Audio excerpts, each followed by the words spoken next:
कोणत्याही प्रकारचे डाळ तांदूळ न वापरता टिफिनमध्ये देण्यासाठी, नाश्त्यासाठी, जेवणासाठी बनवू शकाल असा अगदी 10 मिनिटात तयार होणारा पौष्टिक जाळीदार डोसा आज आपण बनवणार आहोत।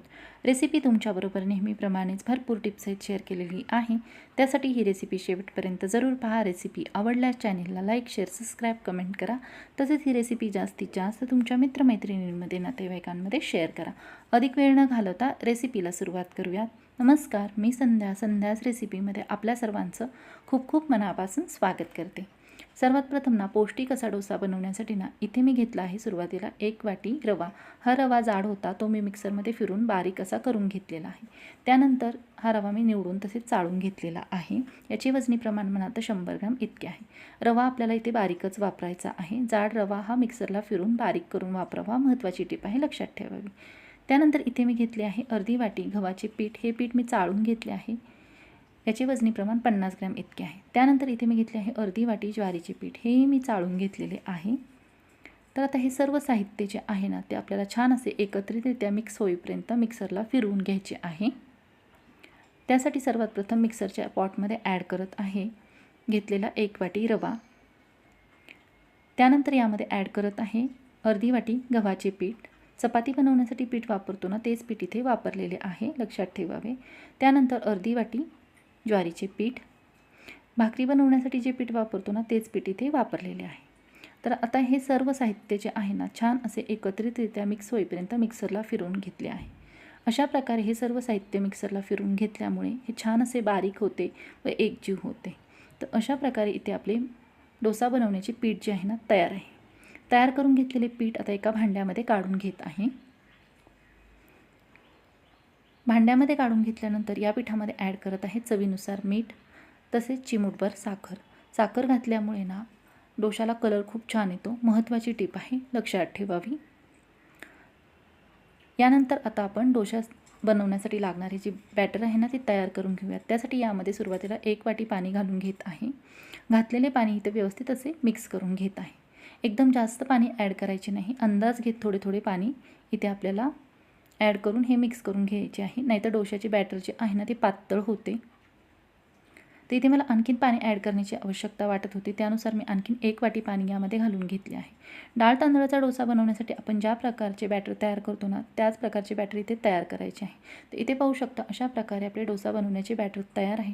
याची कन्सिस्टन्सी पाहू शकता, अगदी चमच्याने सहजरित्या धार पडली जात आहे। अशा प्रकारची कन्सिस्टन्सी डोसा बनवण्यासाठीच्या बॅटरची असावी, महत्त्वाची टीप आहे, लक्षात ठेवावी।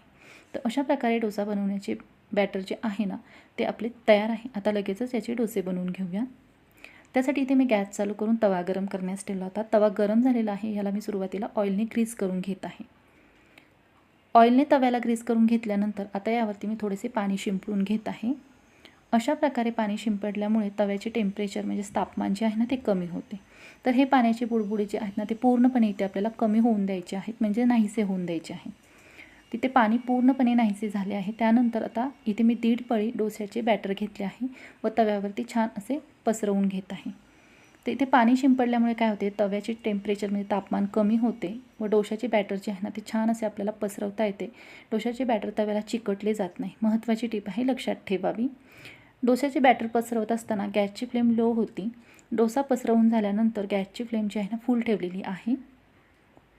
तर इथे पाहू शकता साधारणतः अर्धा मिनिटांनंतर डोशाची वरची बाजू पूर्णपणे सुकली गेली आहे। तर याच्या बाजूने 1 चमचाभर तेल सोडून घेतले आहे। तेल सोडून घेतल्यानंतर आता या डोशाच्या इथे मी कडा सोडवून घेत आहे। तर पाहू शकता अगदी सहजरित्या छान कडा सुटल्या गेल्या आहेत, अजिबात कडा चिकटल्या गेल्या नाहीत, तसा डोसाही तव्याला चिकटला गेला नाही। तर डोसा दुसऱ्या बाजूने शेकण्यासाठी पलटवून घेतला आहे। तर दुसऱ्या बाजूने 1 चमचाभर तेल सोडलेले आहे। तर अशा प्रकारे दोन्ही बाजूने छान असा हा डोसा जो आहे मी इथे भाजून घेतलेला आहे। पाहू शकता मस्त असा डोसा भाजला गेला आहे, जाळीही छान पडली आहे। तयार झालेला डोसा बाजूला काढून घेतला आहे। अशाच प्रकारे उरलेल्या बॅटरपासूनचे हे डोसे मी तयार करून घेतले आहे। तर इथे एकूण 8 डोसे तयार झालेले आहेत या बॅटरमध्ये, म्हणजेच घेतलेल्या साहित्यामध्ये। तर अशा प्रकारे मस्त असे आपले खाण्यासाठी गरमागरम डोसे तयार आहेत। डोशाचा कलर पाहू शकता, टेक्स्चर पाहू शकता, छान असे मऊसूत इथे डोसे तयार झाले आहेत। हे डोसे तुम्ही टिफिनमध्ये देऊ शकता, नाश्त्यासाठी बनवू शकता, दुपारच्या किंवा रात्रीच्या जेवणासाठीही बनवू शकता। बऱ्याच वेळा आपल्याला रात्रीच्या जेवणामध्ये हलकेसे असे काहीतरी खावेसे वाटते, त्यावेळेस तुम्ही हे डोसे नक्कीच बनवून खाऊ शकता।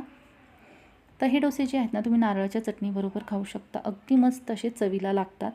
तर फ्रेंड्स, कशी वाटली तुम्हाला आजची रेसिपी कमेंट करून जरूर कळवा. रेसिपीसाठी लागणाऱ्या सर्व साहित्यांची यादी मी डिस्क्रिप्शन बॉक्समध्ये दिली आहे, तिथे जाऊन तुम्ही चेक करू शकता, जेणेकरून ही रेसिपी बनवताना याचा तुम्हाला नक्कीच उपयोग होईल. तर कोणत्याही प्रकारचे डाळ तांदूळ न वापरता आज आपण हा डोसा बनवला आहे, तर कमेंट करून जरूर कळवा. व्हिडिओ शेवटपर्यंत पाहिल्याबद्दल धन्यवाद.